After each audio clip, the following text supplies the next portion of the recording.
Hello everyone, the topic for today is double integration. I'm sure you all know how integration works, how the equation for it is derived from the geometric application of an area. Now, let's visualize how the double integration formula is derived. Now let us take a single plane area.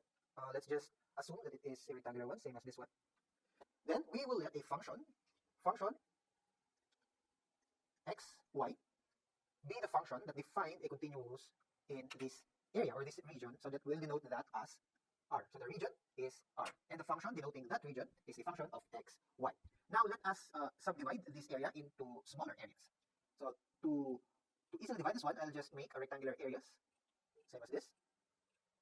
And the value of each area will be denoted by delta AI. So that means this first area is delta A1, delta A2, and so on, because that is the area of each rectangular strip. Now, let us extrude these areas one by one at different heights. For example, this one right here, this is the second, third, and so on. So to account for the height of these shapes or these volumes, we will include the function, this one right here.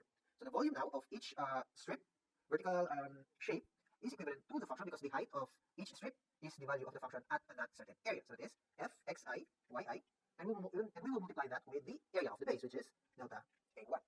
Now, if we increase the number of areas infinitely, so that means I will become 1 up to infinity, then our summation notation will be something like this. So the summation of volume is equivalent to the fxi yi multiplied by delta ai. And again, as we increase the, I'm sorry, this should be n. So as we increase the value of n to infinity, this will become a limit. So limit as n approaches infinity, summation of I is equal to 1 to n f xi yi delta a. From the fundamental theorem, we can express this limit into an integral, which states as this. So f function of xy, then the a. Now the limits of these two integrals will depend on the way we express the dA. It could be x dy first or y dx first, because if we integrate first the variable x, then the first limit or the inner limit here are in terms of x, and then the second limit is in terms of y. Reversing it, if we integrate first in terms of y, then the first limit is in terms of y and the second is in terms of x. To summarize this derivation of the formula for double integral, and since it is in terms of two variables, we can conclude that this double integral is the volume of the shape. Let's have this example. First, we have the double integral of quantity x plus 1 dy dx. The first limit is from 0 to 4, and the second one is from 0 to 2. So the process in doing this is that we focus first on the inner limit. So here.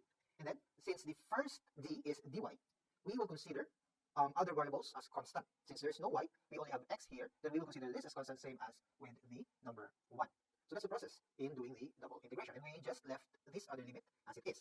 So this is from 0 to 2. And as we integrate this, take note again that we will consider x as constant, since we have here a dy. So x dy, the integral of that is x y. And then the integral of dy is y. This is from 0 to 4, and we will just copy the dx here. The next step is to substitute the upper and lower limit. So to substitute, we do first the upper limit, and then subtract the lower limit. So this is still dx. So 0 to, this is 4x plus 4, and then this is 0 and 0, so that is dx. And we are left with a single integral with variable x. So we'll just integrate this. So this is 4x squared over 2 plus 4x from 0 to 2. So substituting the limits, this is 2 squared plus 4 times 2 minus 2 multiplied by 0 squared minus 4 multiplied by 0. So this is 4 times 2, that's 8 plus 8, so 16. Therefore, the result of this double integral is equivalent to 16. Integral of 0 to 1, the integral of 0 to y cubed, that's e raised to x over y dx dy. So first we have to integrate in terms of x, since dx is inside. So we will copy this one, 0 to 1, and we'll just copy this 0 to y cubed. So to integrate terms with e, we have to have the derivative of its exponent on the integral itself. So the derivative of x over y is dx over y. We have dx here, so we only have to put y. We can put y, or we can introduce y here because y is considered as constant and not a variable. So to balance this, all we have to do is to introduce a y multiplied to the e raised to x over y, and we'll copy dy. So we can now proceed in integrating the first integral. So this is y e to the xy from 0 to y cubed dy, and we have to substitute the limits. So this is y cubed over y minus ye raised to 0 dy. And then continuing, this is y squared, so that is ye to the y squared. This is 1 minus y dy. And then let's proceed to the second integration. Since we have here e to the y squared, the derivative of the exponent of e is 2y dy. We only have to introduce 2 and balance it. So 0 to 1, we have e to the y squared. Then we have 2y, and since we introduce 2, we will balance it with 1 half minus y, and we have dy. Integrating, we have 1 half e to the y squared minus y squared over 2, that is from 0 to 1. Substituting the limits, 1 half e to the 1 minus 1 half minus 1 half e to the 0 plus 0. So this is e over 2 minus 1. So this is the final answer of our problem. So the final answer of this is e over 2 minus 1. Find the volume of the solid in the first octant bound by x plus 2y plus 3z is equal to 6 and the coordinate planes. This particular problem is a three-dimensional one. Take note that it uses octant rather than a quadrant because there are 8 parts in a three-dimensional coordinate axis. So let us consider this blue axis as the z-axis, the green one as the y, and the red as the x. So we're talking about here the first octant where both x, y, and z are all positive. So to plot the equation x plus 2y plus 3z is equal to 6, let us first take this equation 2 variables at a time. So we have x plus 2y equals to 6, so we remove first the z, and this equation x plus 2y is equal to 6 is on the xy plane, which is located here in the green and red axis. So to plot x plus 2y is equal to 6, then we have to get their intercepts. So this should be 6, and the other part here is 3. And then we'll connect that one. So this is the line x plus 2y is equal to 6 located on the xy plane. The second one is the x plus 3z is equal to 6 located on the xz plane. So this is the intercept, z-intercept 2 right here, and we'll connect the points. And then lastly, we'll connect these 2 points, and that is for the 2y plus 3z is equal to 6 equation. So let us delete first this to visually understand what is the shape is made of. So this is the volume that we're gonna solve. So there are actually 2 ways here to solve for the volume. First is to create a strip parallel to the YZ plane. So let us draw that one right here. Okay, then I'll delete this. The next step or the other process in solving this is to create a strip parallel to the XZ plane, such as this one. But we're gonna just consider the first solution, which is the plane area parallel to the YZ plane.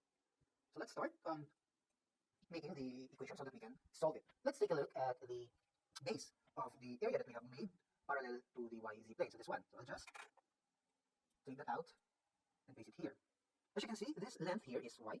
So when we are going to solve for the area of this strip, the differential width is dx because it is on the x-axis. So same with the plane areas, the differential area of this strip base is y dx, or y upper minus y lower. So to put that into an equation, the first integral should be in terms of dy, and the next one is in terms of dx. So to get the function x of y, we will just have to equate the equation in terms of z. So from x plus 2y plus 3z is equal to 6, our z, or our function of xy, is equivalent to 1/3 6 minus x minus 2y. Take note that there are 2 variables, x and y. We'll be integrating them one by one. Again, the first one to be integrated is in terms of dy. So we'll just put the function of xy here, or this is integral of 1/3 6 minus x minus 2y. We have dy over dx. So the limit is in terms of dy. Again, from the drawing or from the graph of this plane strip,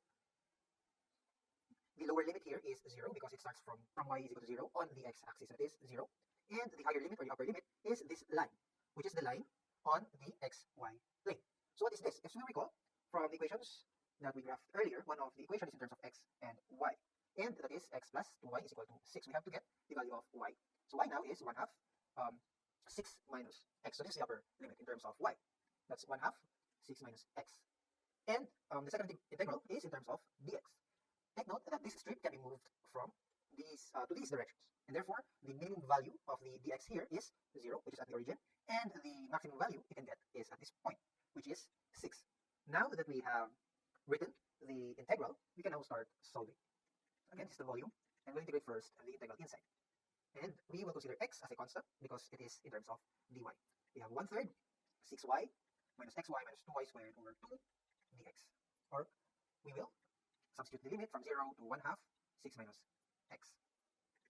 0 to 6, this is 1/3 6 times 1/2 6 minus x minus x multiplied by 1 half 6 minus x minus, we have 1 half 6 minus x, and this quantity is squared. Then subtract the substitution of the lower limit, and since they have y on the numerators, then all of these three terms will be equated to 0. So I'll just leave that as it is. We'll proceed in taking out the constant 1/3 and proceed to simplifying the equation. So simplifying all of this will give us 9 minus 3x plus x squared over 4 dx. Then we can proceed in integrating the second part. So this is 1/3 9x minus 3x squared over 2 plus x cubed, then divide by 4 times 3. This is from 0 to 6. So substituting the upper limit, so that's 9 times 6 minus 3 over 2, 6 squared plus 6 cubed over 12. And on the lower limit, all of these three terms will be equal to 0. So further simplifying, our volume is equivalent to 6 cubic. So this is the amount of volume the equation x plus 2y plus 3z is equal to 6 can generate together with the coordinates axis x, y, and z.